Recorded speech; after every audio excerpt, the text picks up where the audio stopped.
સવારમાં ગાડી બીજી લઈને નીકળી પડ્યા દિયોદર બાજુ અને આવી ગયા અમારા બનાસ નાસ્તા હાઉસમાં, જે અમારા ગામની દુકાન છે, જ્યાં તમને દરેક પ્રકારનો નાસ્તો મળી રહેશે. વગેરે જલેબી, ફાફડા, મોહનથાળ વગેરે બધી વસ્તુ મળી જશે. તો દિવાળી ઉપર મીઠાઈની દુકાન શોધવાની જરૂર છે જ નહીં અને આવી જો દિયોદરમાં બનાસ નાસ્તા હાઉસમાં. તો લોકેશન ની વાત કરીએ, મેન બજાર દિયોદર મહાલક્ષ્મી ઇલેક્ટ્રોનિક ની એક્ઝેક્ટ સામે બનાસ નાસ્તા હાઉસ. અહીંયાથી બહાર નીકળી ગયા હોય બેઠા હતા અમારા ગામના બંકા. વાહ क्या एक्टिंग कर रहा है। એ વાળ હરખી કરવા જે બજારમાં કોઈ કન્યા દેખાઈ જાય તો. અત્યારમાં ધંધે છે ને ભયા, તું કન્યા લાયા પછી તું પણ પસ્તાવાનો છે.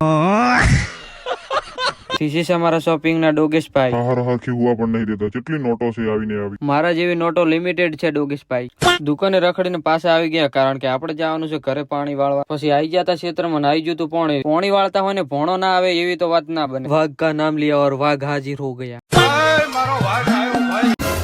હે વાઘ તો પડી ગયો લ્યા. ભોણો ક્ષેત્રમાં આવે ને મસ્તી ના કરે એવી તો વાત ના બને. आज तो सब तहस नहस कर दूंगा, फाड़ दूंगा, चीर दूंगा। ले अड़का मामा, तो ये पूछो છો છે થોડું ખાઈ લે ફટાફટ ફટાફટ. લો હું તો હેડ્યો તર પોણી વાળવા. વિડીયો ગમે હોય તો લાઈક ને ફોલો કરતા જજો. જય માતાજી, જય રામાધણી.